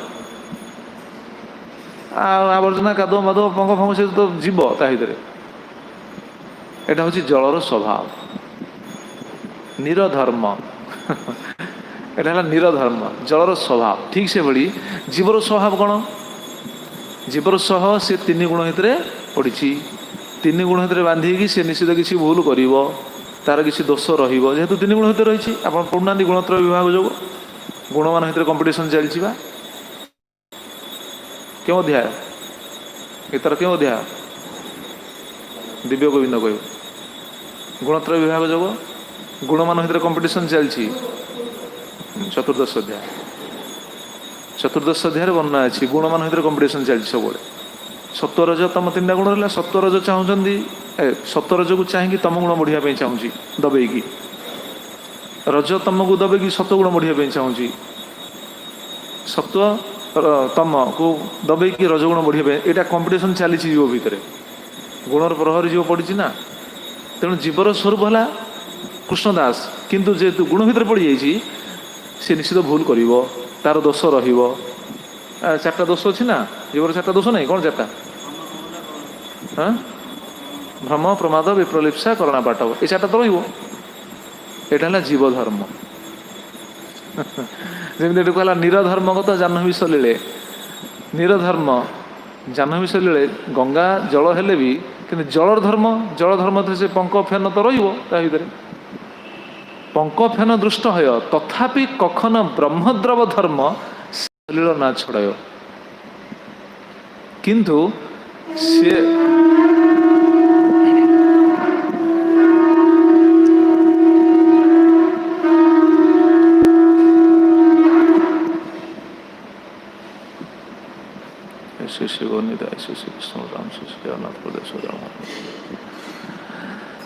ତଥାପି କଖନ ବ୍ରହ୍ମଦ୍ରବ ଧର୍ମ ସେ ସଲିଳ ନା ଛଡ଼ୟ। ଗଙ୍ଗା ଜଳ ସେ ଯେଉଁ ସଲିଳ ଜଳ, ଜଳ ଭିତରେ ଫେନ ଥାଇପାରେ, ପଙ୍କ ଥାଇପାରେ, କିନ୍ତୁ ସେ ଯେଉଁ ବ୍ରହ୍ମଦ୍ରବ ସେ ଜିନିଷଟାକୁ ଛାଡ଼ିଛି କି? ମହାନଗର ପାଦବଦନ ଆସିଛି ନା, ସେ ଯେଉଁ ଅପ୍ରାକୃତତ୍ୱ ଯାହା କୁହାଯାଏ, ଅପ୍ରାକୃତତ୍ୱ ସ୍ଥିତିଟାକୁ ସେ କ'ଣ ହରେଇ ଦେଇଛି କି? ନା ହରେଇ ପାରିବ? ହରେଇ ପାରିବନି। ଏଟା ହେଲା ବ୍ରହ୍ମଦ୍ରବ, ଏଟା ହେଲା ବ୍ରହ୍ମଦ୍ରବ ଧର୍ମ। ସେ ଯେଉଁ ଗଙ୍ଗା ଜଳର ପ୍ରତି କ'ଣ କୁହାଯିବ, ପ୍ରତି ଅଣୁ ପରମାଣୁରେ ସେ ବ୍ରହ୍ମଦ୍ରବ ଧର୍ମଟା ରହିଛି, ମାନେ ଅପ୍ରାକୃତତ୍ୱ ଧର୍ମଟା ରହିଛି। ସେଥିପାଇଁ ଯେକୌଣସି ଦେଖୁନାହାନ୍ତି ଭଗବାନ ସେବା ଯାହା ବି ହେଉଛି, ଯେତେ ବି କର, କିନ୍ତୁ ଗଙ୍ଗା ଜଳ ଟିକେ ଛିଞ୍ଚିକି କରାହେଉଛି, କରାହେଉଛି କି ନାହିଁ? ଯେଉଁ ସେବା କରିବ ବି ଗଙ୍ଗା ଜଳ ଛିଞ୍ଚା ହେଉଛି, କାହିଁକି? ସେଇ ଭଗବାନଙ୍କ ପାଦବଦନ ଆସିଛି। କିନ୍ତୁ ଆମେ ଯେଉଁ ସବୁ ବସ୍ତୁ ଲଗାଉଛେ, ଫୁଲ ଲଗାଉଛେ, ଭୋଗ ବସ୍ତୁ ଯାହା କିଛି ଆମେ ଲଗାଉଛେ, ଆଗେ ଗଙ୍ଗା ଜଳ ଛିଞ୍ଚିକି ତାପରେ ଲଗାଉଛେ ନା। କାହିଁକି? ଏଟା ବ୍ରହ୍ମଦ୍ରବ ଧର୍ମ ରହିଛି ସେଠି, ସେ ଅପ୍ରାକୃତତ୍ୱ ଧର୍ମଟା ସେ ଜଳରେ ରହିଛି। ପଙ୍କ ହେଇଥାଉ, ଫେଣ ହେଇଥାଉ, ଯାହା ହେଇଥାଉ, କିନ୍ତୁ ଗଙ୍ଗା ଜଳରେ ପଙ୍କ ଫେଣ ଅଛି ବୋଲି ଆମେ କ'ଣ ତାକୁ ଆଦର କରିବାନି? ଆଦର କରିବା ନା? କାହିଁକି? ଭଗବାନ ପାଦବଦନ ଆସିଛି। ତେଣୁ ଭଗବାନଙ୍କର ପାଦପଦ୍ମ ଯେହେତୁ ଆସିଛନ୍ତି, ତାଙ୍କର ଅପ୍ରାକୃତତ୍ୱ ସ୍ଥିତିଟା ରହିଛି ଠିକ୍ ସେଭଳି। ସେ ସଲିଳ ନା ଛାଡ଼େ, ସେ ବ୍ରହ୍ମଦ୍ରବ ଧର୍ମକୁ ସେ ସଲିଳ ଛାଡ଼ି ପାରିବନି, ସେ ଧର୍ମଟା ତାର ଛାଡ଼ିବନି, କ'ଣ ବିଚ୍ୟୁତ କରିହେବନି। ଠିକ୍ ସେଭଳି ଜୀବର ସ୍ୱରୂପ ସେ, ଆମକୁ ସେଇ ଦୃଷ୍ଟିରେ ଦେଖିବାକୁ ପଡ଼ିବ। ବିଶେଷ କରି ବୈଷ୍ଣବ, ବୈଷ୍ଣବ ସ୍ୱରୂପଟା ସେୟା।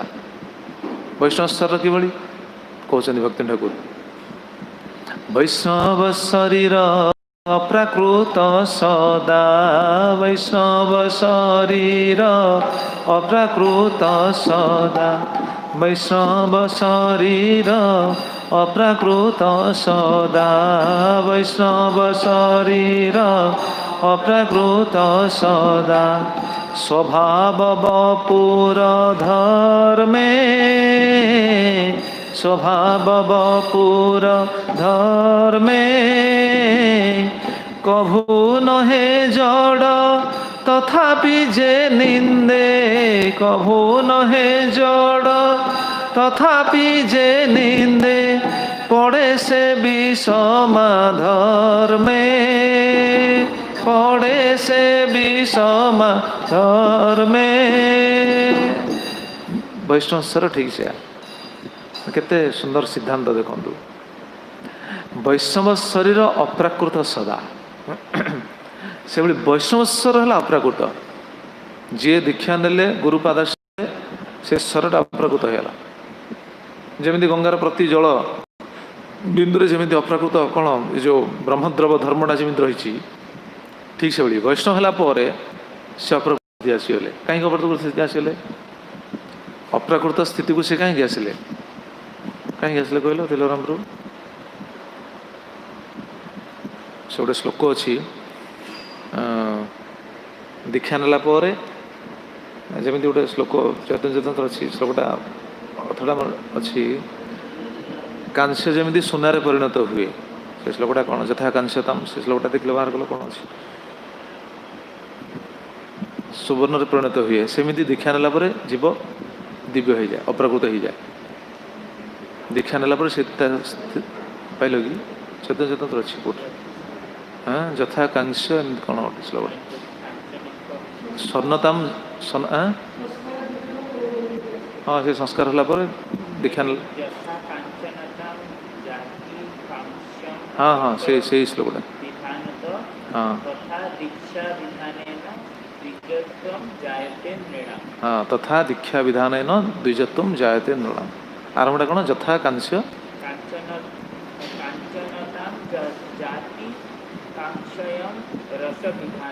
हाँ रस विधानत के चैतन्य चेतन ना कौटी हाँ सॉरी हरिभक्ति विलास चैतन्य चेतन तो कोट कराई हरिभक्ति विलास क्योंठी अच्छी कही दियो सूचना समस्ते पाई जातु क्योंठी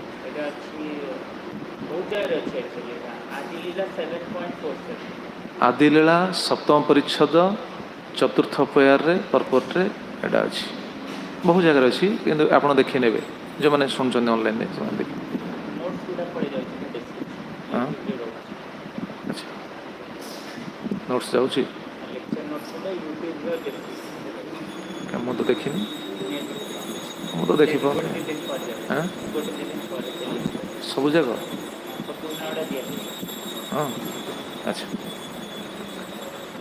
जय श्री श्री गौरनीताय श्री श्री कृष्ण बलराम श्री श्री जगन्नाथ देशोदाम तो सेमती दीक्षा नेला कौन हो जाए सी द्विजत्व प्राप्ति हो जाए अर्थात दीक्षा नेला कौन आम जमी आम साधारण गोटे जिन जाने आमर कौन हो जाए गोत्रटा परिवर्तन हो जाए हुई कि नहीं तुम कौन गोत्र थिला पूर्वर गोत्र कौन थिला पूर्वाश्रम जानना तुम नागस्य गोत्र ध्रुवानंद हाँ ना गोत्र कहार कौन सब गोत्र थिला बर्तमान अच्छी बर्तमान तुम पचरा तुम गोत्र कौन कौन कह गोतिया तुम गोत्र कौन हाँ अच्युत गोत्र वैष्णव है अच्युत गोत्र हो ताले वैष्णव अच्युत गोत्र है स्वरटा कौन है अच्युत गोत्र है ना ताले अप्राकृत है कि नहीं जदि ये सब जिन शुद्ध भक्त में प्रযোज्य कि आम बुझीपारे कम से कम दीक्षा तो स्वरटा अप्राकृत है ना तो आमको से दृष्टि देखा पड़े वैष्णव मान को कहवा तात्पर्य या आलोचनार विषय वस्तुटा है या आनंद न केमी आम वैष्णव केमी देखा क्यों दृष्टि यही दृष्टि वैष्णव शरीर अप्राकृत सदा किंतु कौन स्वभाव हूँ बपुर धर्म स्वभाव हूँ बपुर धर्म शरीरटा रही ना अरे वैष्णव सीना हेले किंतु शरीर जो धर्मटा रही से धर्मटा तार प्रकाशित होता आमको कौन दोष भली देखा जाऊँ शरीर धर्म कौन शरीर सुषमा किए देखापी असुंदर किए देखापी विकलांग ये सब शरीर धर्म रहा कहार वाक्य हूँ भारी कर्कश किए हूँ आलस्य परायण एटा हूँ शरीर धर्म एटा बपुर धर्म केते सूक्ष्म ये सब रचना कहार कहते तो रचना पा भक्तिनाथ ठाकुर सप्तम गोस्वामी केते सुंदर सी सब स्क्रूटिनाइज कर रचना कर देखुना गोस्वामी श्लोक रखिले कि भक्तिनाथ ठाकुर एत सुंदर रचना कर तार अर्थ देखुना तार अर्थ सब से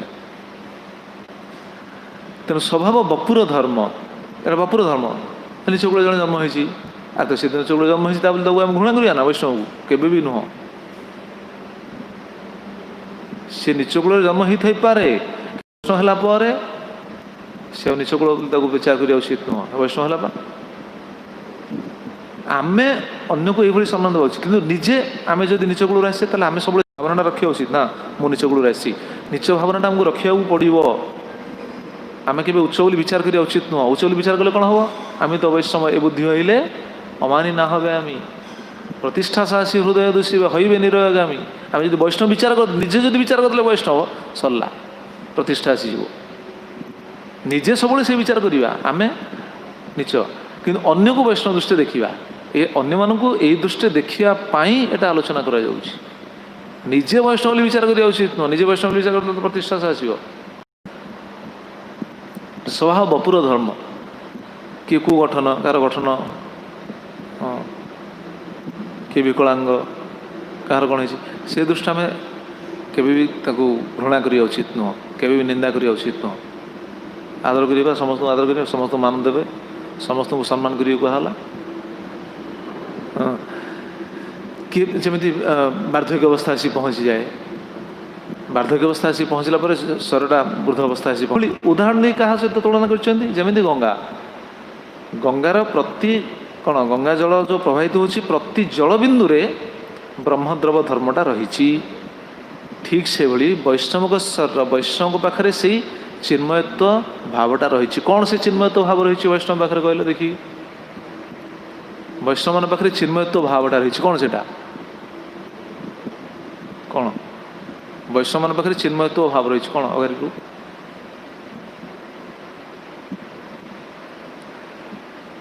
वैष्णव पाखे चिन्मयत्व भाव नहीं। अरे वैष्णव पाखे चिन्मयत्व भाव एटा पा कृष्ण नाम करुची, भगवान को नामटा करुची कि नहीं, भगवान को नाम जदि कला तो आम पूर्व शुणुले बा सी कौन नाम करुच्ची जेकोसी व्यक्ति नाम कला आम आदर कर शुणुचे। आ वैष्णव सी तो गुरुपाद पद्म को आश्रित होगी नाम करुच्ची, सी तार के करुच्ची न कर रहा, किंतु आम क्यों दृष्टि देखा सी तो नाम करुच्ची कम से कम, एटा तो तार चिन्मयत्व ना, गुरुपाद स्थित होती अच्युत गोत्रीय होती तार शरीर धर्म हिसाब से तार सब स्वभाव प्रकाश पाँच। किए कौन निंदा करुच्ची, किए कार कपट स्वभाव रही, किए कार क्रोध स्वभाव रही, कार शरीर गठन अलग, किए आलस्य परायण, किए जाड्य ये सब रही। आम से देखा कम से कम नाम तो करुच्ची, साधारण लोग नाम कर बहुत लोग अच्छे नाम करना प्रचार कर नाम कर, तो नाम करिया लोक आम केमी देखा उचित विचार करूँ।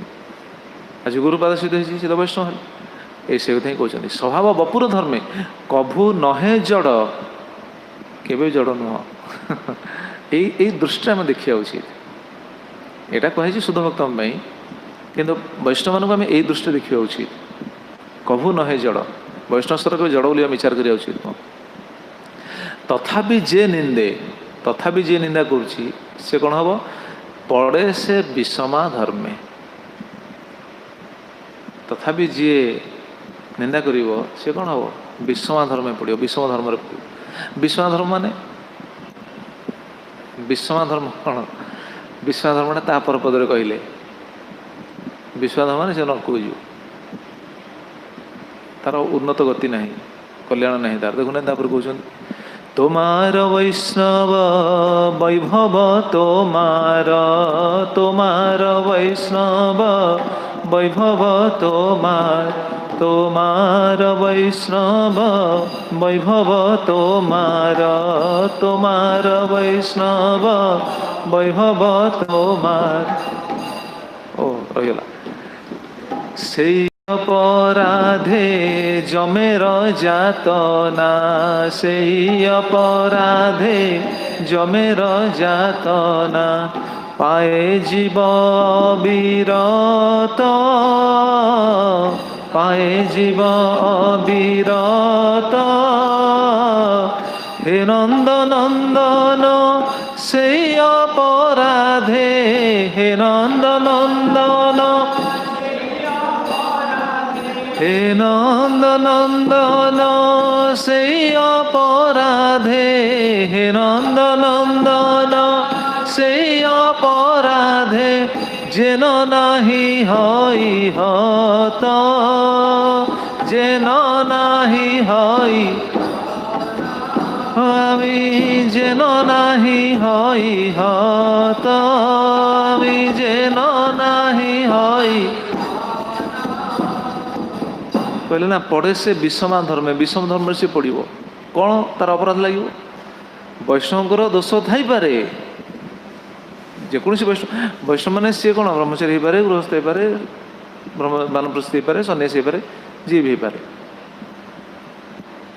जदि दोष रही है बपुर धर्म, शरीर धर्म, शरीर धर्म कौन शरीर धर्म माने स्वर को नहीं तो सी चलती ना, स्वर को नहीं चलती माने कौन बुझा जाए, माने जड़ वस्तु रही से जड़ वस्तु सहित रही, जड़ वस्तु धीरे धीरे से चिन्मय स्थिति को जावाई चाहूँगी। जड़ वस्तु कौन रही स्वर धर्म, बपुर धर्म माने जड़ वस्तु बोली कहला। जड़ वस्तु माने कौन जमी स्वर भितर रही कौन मन बुद्धि अहंकार गुड़ा सब रही ना, ये मन बुद्धि अहंकार कौन कि ये सब जड़ वस्तु।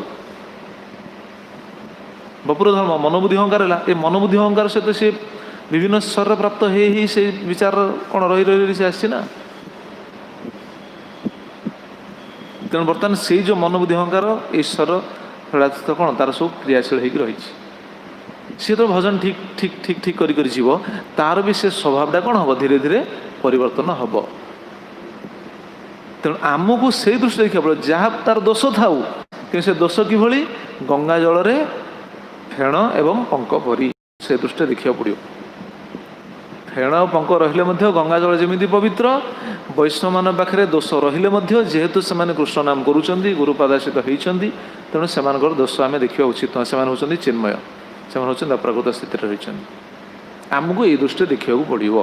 तेबे कौन हम अपराध बंचा नचेत कौन हम नचेत कहले से अपराधे जमेर जातना पाए जीव अविरत नचे से अपराध जम जातना पाइब जीव अविरत निरंतर।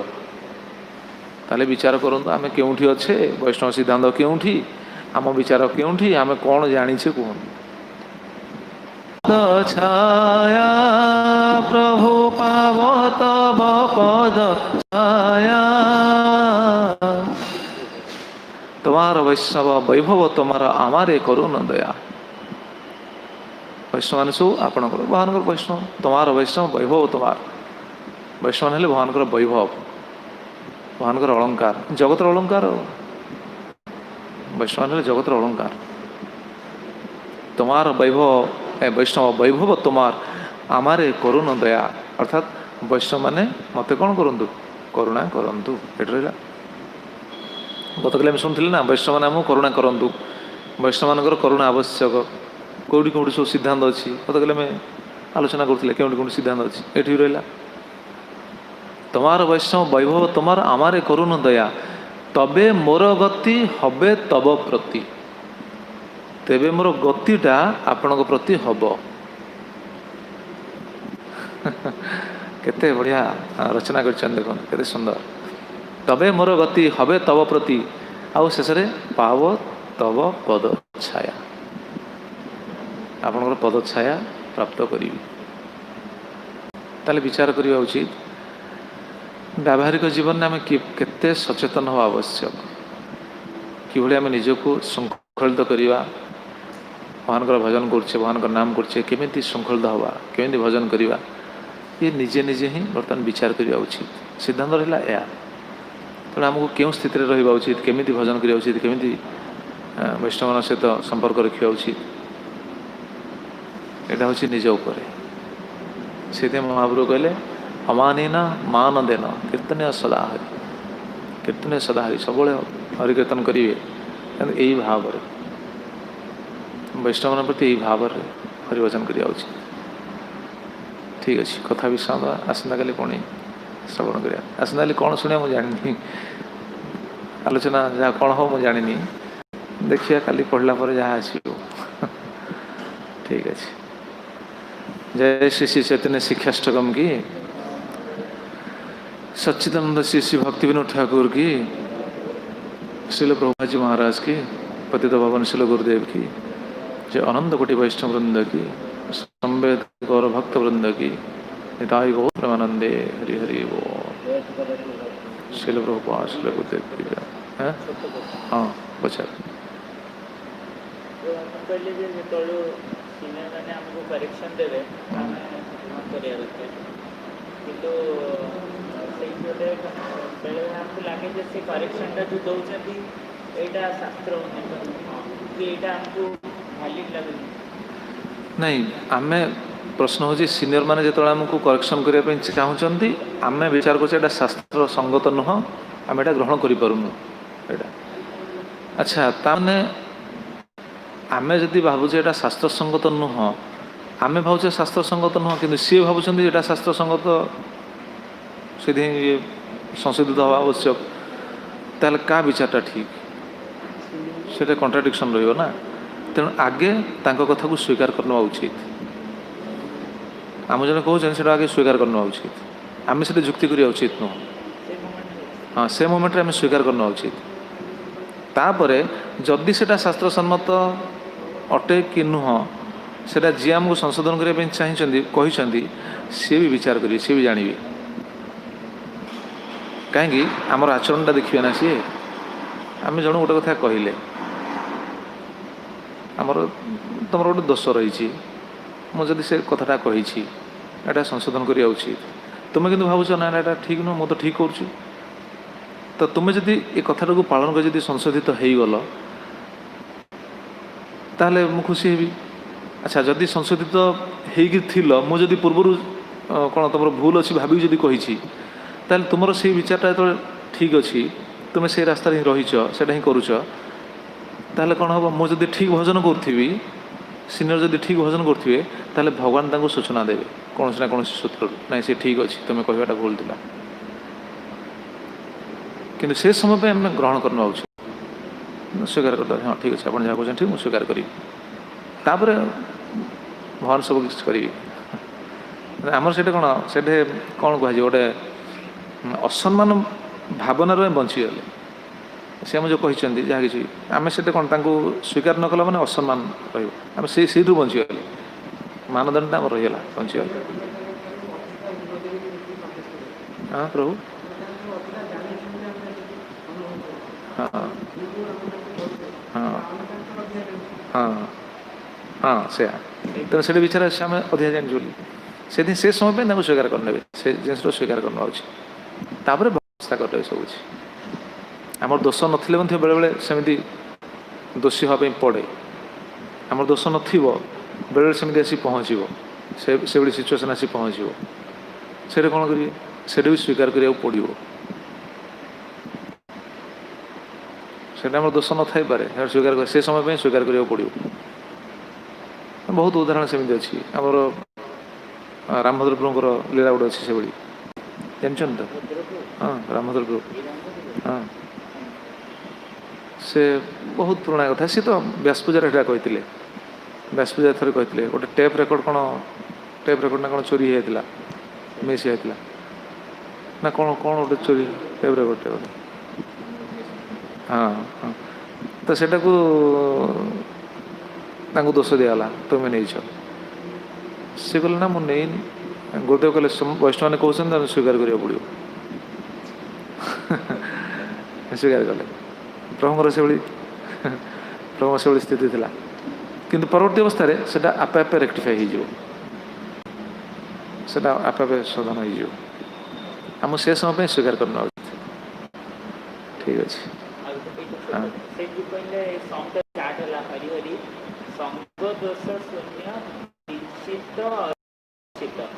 जदि तब नाम गाए से समय सब लोग रेस्पेक्ट करें हाँ हाँ हाँ किंतु ये संग दोष शून्य गोटे ऐड कर हाँ संग दोष शून्य माने जार कौन से आसक्ति ना संग दोष कौन तार लिखछन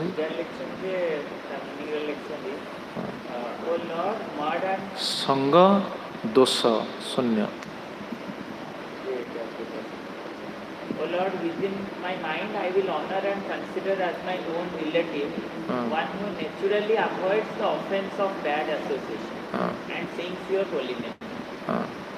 Be he formally initiated or not. And so when she naturally avoid खराब association एवं जप करछे हाँ किंतु सेटा तो जे अवॉइड करछि एवं जप करछि किंतु हम पूर्व भी सुनथिले ना सब जीवन को पूर्व जेहेतु सुनते से सिद्धांत को हाँ से सिद्धांत को कंपेयर करी सेटा कहला तार अर्थ से संग दोष शून्य किंतु आम तो पूर्व शुणिले ना सर्वान जीवान कृष्ण दासन ज्ञातवा से दृष्टि आम आलोचना करुले कि जी बाणी भी कहूँ से श्लोक रही कि रूप से श्लोक से कहीं कहले कि वचन यदि नाम अस्थिता को सम्मान कर मन में आदर कर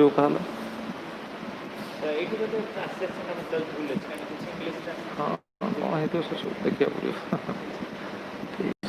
हरे कृष्ण शिल प्रभुपाद की जय, शिल गुरुदेव की जय।